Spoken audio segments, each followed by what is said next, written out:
दोस्तों नमस्कार। आपके साथ मैं हूं श्री श्वेताब और आप देख रहे हैं जलवा सुपर हिट। बिहार में इन दिनों राजनीति का जलवा जो है वो सुपर हिट है। दीपावली और छठ पर्व की समाप्ति के बाद प्रचार अभियान अब तेजी पकड़ चुका है। बड़े नेताओं के दौरे शुरू हो चुके हैं। पीएम मोदी अमित शाह तो बहुत पहले ही बिहार में आकर घोषणाएं कर रहे हैं, एक बार फिर लोगों से आगाह कर रहे हैं कि जंगल राज आ जाएगा, जरा बच के, जरा होशियारी से अपने वोट का इस्तेमाल कीजिए। 20 साल बिहार में जब एनडीए की सरकार रही है, नीतीश कुमार मुख्यमंत्री रहे हैं, तब भी जनता के बीच एनडीए के पास सबसे बड़ा मुद्दा जंगल राज का ही मानो प्रतीत हो रहा है। और बार बार एनडीए के बड़े नेता, यहां तक कि प्रधानमंत्री मोदी, गृहमंत्री अमित शाह लोगों को ये याद दिलाना नहीं भूलते कि याद रखिएगा, जंगल राज बिहार में दोबारा नहीं लौटना चाहिए। तो वहीं अंतरकलह से जूझता महागठबंधन धीरे धीरे पटरी पर लौटता दिखाई दे रहा है। राहुल गांधी जो वोटर बचाओ अभियान के बाद, वोट चोर गद्दी चोर के नारे को बुलंद करने के बाद अचानक से बिहार से गायब हो गए, वो भी अब बिहार में वापसी कर रहे हैं। उनकी चुनावी सभाएं भी आज से तेजस्वी के साथ बिहार में हैं। ये अलग बात है कि जब तेजस्वी को महागठबंधन का चेहरा बनाया गया, उस वक्त राहुल गांधी मौजूद नहीं थे। जब महागठबंधन का घोषणा पत्र जारी किया गया, उस वक्त भी राहुल गांधी की मौजूदगी नहीं थी। यहां तक कि कांग्रेस के प्रदेश अध्यक्ष राजेश राम और बिहार चुनाव प्रभारी कृष्णावर अल्लावरू जी, वो भी वहां मौजूद नहीं थे।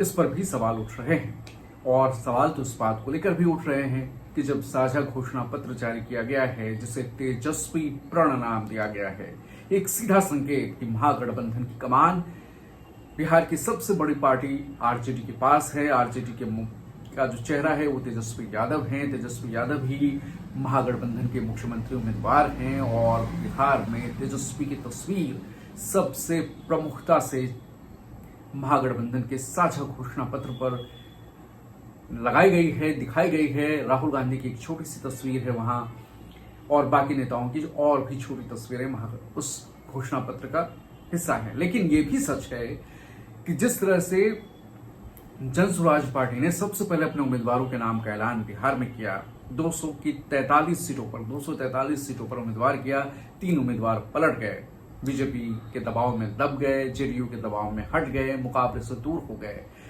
जन स्वराज की कर्ता धर्ता और सूत्रधार प्रशांत किशोर ने चुनाव लड़ने का पहले तो सोचने के बारे में बात कही, तेजस्वी को टक्कर देने की बात की, लेकिन चुनाव के अंतिम चरण में पहुंचने से पहले ही उन्होंने भी चुनाव लड़ने से इनकार कर दिया।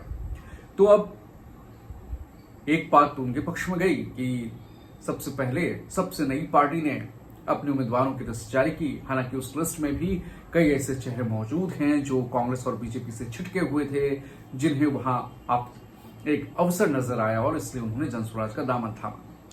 लेकिन जो दूसरी बात महागठबंधन के खाते में रही, महागठबंधन के पास जो अभी कहने को है कि उन्होंने अपना चेहरा घोषित किया, अपनी जो योजनाएं हैं, अपना जो विजन है बिहार के विकास के लिए, उसे भी जनता के सामने सबसे पहले रखा है। ये महागठबंधन का दावा है कि हमने देर से ही सही, जिसपे महागठबंधन को लेकर आरोप लग रहे थे, उन्हें कहा जा रहा था कि कहां एकता की बात करने वाली पार्टियां जब पहले चरण के नामांकन के आखिरी दिन है, उससे पहले औपचारिक तौर पे अपने उम्मीदवारों के नाम का ऐलान नहीं कर पाया। चोरी छिपे सिंबल दिए गए, नेताओं ने नामांकन किया, कई जगहों पर फ्रेंडली फाइट की तस्वीर है, लेकिन इसके बावजूद महागठबंधन पटरी पर लौटता नजर आ रहा है। और वो इसलिए क्योंकि महागठबंधन ने पहले तो चेहरा साफ किया और एनडीए को चुनौती दी कि आप बताइए कि नीतीश रहेंगे या सिर्फ नीतीश का इस्तेमाल करेंगे, नीतीश के नाम का इस्तेमाल कर नीतीश को वैसे ही दूध में पड़ी मक्खी की तरफ निकाल फेंकेंगे। शब्द कड़े हैं मगर भाव यही है और तेजस्वी यही बताने की कोशिश कर रहे हैं, महागठबंधन यही बताने की कोशिश कर रहा है कि बिहार में नीतीश के चेहरे का सिर्फ इस्तेमाल कर रही है बीजेपी और नीतीश का भी वही हश्र होगा जो महाराष्ट्र में एकनाथ शिंदे का हुआ, जो मध्य प्रदेश में शिवराज सिंह चौहान का हुआ, हालांकि वहां बीजेपी की सरकार रही है, बीजेपी ने ही वहां चेहरा बदल दिया अभूतपूर्व जनादेश के बाद। अब ये भी सवाल उठ रहे हैं कि तेजस्वी ने घोषणाएं तो की हैं, तो ये घोषणाएं कितनी कारगर हैं, कितनी कामयाब रहेगी, उसमें बिहार का कितना हित है। तो तेजस्वी ने तेजस्वी प्रण किया है ये कहते हुए कि वो जो कहते हैं वो करते हैं, जो घोषणाएं की हैं उसे पूरा करेंगे, और घोषणाओं की फहरिस्त तो बड़ी लंबी चौड़ी है। सबसे पहले तो ये है कि हर घर में एक सरकारी नौकरी का वादा तेजस्वी ने किया है और कहा है कि सत्ता में आए तो 20 दिनों के अंदर अधिनियम लाएंगे और सरकारी नौकरी हर घर से देने का वादा को उसे पूरा करेंगे, और 20 महीने के अंदर ये कर पाएंगे। उसके अलावा जो दूसरी बात है कि वो महिलाओं के खाते में, जिस तरह एनडीए ने चुनाव से पहले ही एक मुश्त 10,000 रुपए की राशि जीविका दीदियों के खाते में ट्रांसफर किया, ये कहते हुए कि उन्हें रोजगार के नाम पर दिया जा रहा है, जिसे लेकर सवाल उठे कि इस तरह से सरकारी रिश्वत करार दिया गया कि चुनाव से पहले आप ऐसा ऐलान करते हैं, खातों में पैसे डाले जाते हैं ताकि महिलाएं जो बिहार के चुनाव में बढ़ चढ़कर हिस्सा लेती हैं, किंग मेकर मानी जाती हैं, वो नीतीश के पक्ष में अपना योगदान कर सके। तो उसकी काट में तेजस्वी ने कहा कि 1 दिसंबर से, और वो इससे पहले कहते आ रहे हैं कि 1 दिसंबर से महिलाओं के खाते में 2,500 रुपए की राशि दी जाएगी। इसके अलावा जो महागठबंधन ने कहा है कि जो कम्युनिटी मोबिलाइजर हैं, जीविका दीदियों में जो सीएम की भूमिका निभाती है, उन्हें रोजगार सरकारी स्तर पर उन्हें मान्यता दी जाएगी और 30,000 रुपए की राशि उनके खाते में हर महीने मिलेगी या उन्हें वो तनख्वाह मिलेगी। इसके अलावा हर परिवार को 200 यूनिट बिजली की बात की गई है, मुफ्त बिजली की बात। इसके अलावा भूमिहीनों और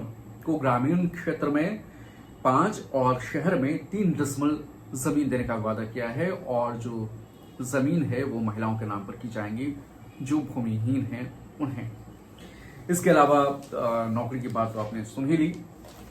अब दो तरह से जो महागठबंधन ने जो पोस्चरिंग की है और जो जिस तरह से चेहरा आगे किया, एकजुटता का दावा किया, और इससे कांग्रेस की एक स्ट्रैटेजी के तौर पर बताया जा रहा है कि चूंकि कांग्रेस ने हरियाणा में जो हश्र देखा, कांग्रेस ने महाराष्ट्र में जो अपनी स्थिति देखी, हरियाणा में तो मुंह से निवाला निकल गया। महाराष्ट्र में ये भी आरोप कांग्रेस पर लगे कि महाराष्ट्र में उद्धव ठाकरे को कांग्रेस ने सीएम प्रोजेक्ट नहीं किया और उसका खामियाजा वहां महागठबंधन को उठाना पड़ा।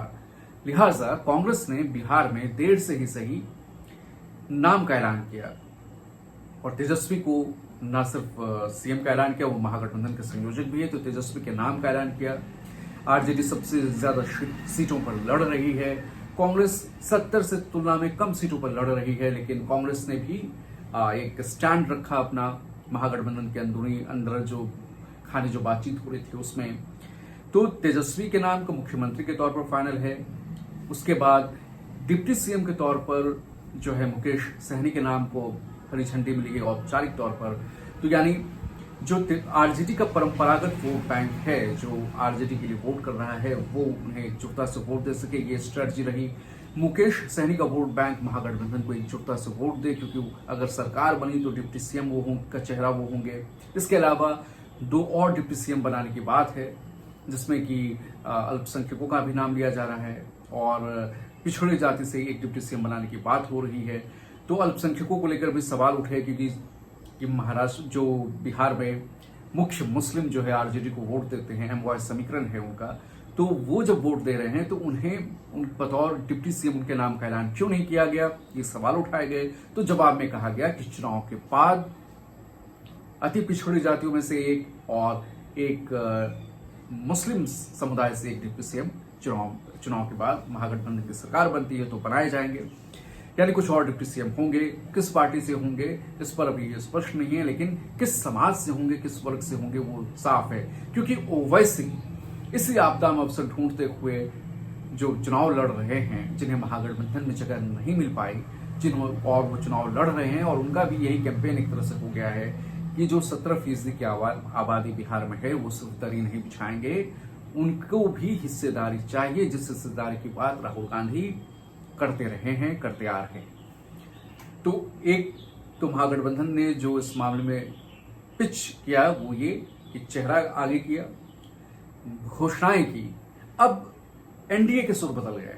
जिस अमित शाह और प्रधानमंत्री मोदी नीतीश कुमार को बिहार के लाडले सीएम, लाडले मुख्यमंत्री बताते आ रहे हैं, लेकिन एक बार भी उन्होंने ये नहीं कहा कि चुनाव जीते तो नीतीश बाबू ही मुख्यमंत्री होंगे। ये दो बड़े नेताओं के मुंह से ये बातें अब तक नहीं आई हैं, ना तो प्रधानमंत्री मोदी के मुंह से, ना तो गृह मंत्री अमित शाह के मुंह से। अमित शाह जी ने तो ये भी कह दिया कि जो विधायक चुने हुए जीतेंगे वही तय करेंगे। लेकिन एनडीए के बड़े नेताओं के सुर, इन दो नेताओं को छोड़ दें, शीर्ष नेतृत्व को छोड़ दें, तो जो बड़े नेता है उनके सुर बदलने शुरू हो गए जब से महागठबंधन ने तेजस्वी के नाम का ऐलान किया। अब वो कहते नजर आ रहे हैं, खासकर रामविलास पासवान के बेटे चिराग पासवान कह रहे हैं कि नीतीश ही होंगे। कल रविशंकर प्रसाद जी ने ये कहा कि जब तक एनडीए, नीतीश ही एनडीए का चेहरा थे, हैं और रहेंगे। राजीव प्रताप रूडी ने बयान दिए, शाहनवाज हुसैन ने बयान दिया, और भी कई नेताओं ने बयान दिए जिसमें ये बताने की कोशिश की गई कि नीतीश बाबू ही चेहरा हैं, और ये भी जताने की कोशिश की गई कि सिर्फ नीतीश बाबू के चेहरे को आगे करके चुनाव हम नहीं लड़ रहे, चुनाव अगर जीतते हैं तो नीतीश बाबू ही कमान संभालेंगे। हालांकि आरजेडी जो आरोप लगाती है नीतीश पर, बीजेपी कि विपक्ष की जो पार्टियां हैं वो जो आरोप लगाती हैं वो ये कि नीतीश बाबू को बीजेपी ने हाईजैक कर लिया है, और नीतीश बाबू की सेहत को लेकर कई सवाल हैं कि क्या वो सुचारू रूप से इस बार कामकाज संभाल पाएंगे या नहीं। तो अब पहले चरण का मतदान 6 नवंबर को होगा, दूसरे चरण का मतदान 11 नवंबर को होगा। राहुल गांधी, प्रियंका गांधी अब कांग्रेस के लिए प्रचार करने की शुरुआत करेंगे आज से ही। हालांकि कितनी महागठबंधन के अंदर एकजुटता है, इसे लेकर सवाल भी उठ रहे हैं। तेजस्वी, ये भी कहा जा रहा है जब पीएम मोदी साफ अटैक करते हैं कांग्रेस पर कि वो आरजेडी की पिछलगू पार्टी बन के रह गई है, जनसुराज के नेता अटैक करते हैं, तो क्या ये चुनाव दो गुटों में रहेगा, एनडीए बनाम महागठबंधन, या प्रशांत किशोर और इन दोनों पार्टियों के जो बागी मैदान में उतरे हैं वो भी खेल बिगाड़ेंगे, ये पता चलेगा 14 नवंबर को। अब जो स्थिति है वो ये है कि जब दो महापर्व बीत चुके हैं, दिवाली और छठ बिहार में, अब लोकतंत्र के महापर्व पर निगाहें हैं और प्रत्याशी जमीन पर जी जान से चुके हैं अपनी जीत के लिए। दोस्तों, आज के इस वीडियो में इतना ही। अगर आपको ये वीडियो पसंद आया हो तो उसे लाइक करें, शेयर करें, सब्सक्राइब करें और अपनी राय रखें। बिहार के चुनाव पर ताज़ा तरीन अपडेट लेकर हम रोज आपके सामने आते रहेंगे। धन्यवाद, बहुत बहुत नमस्कार।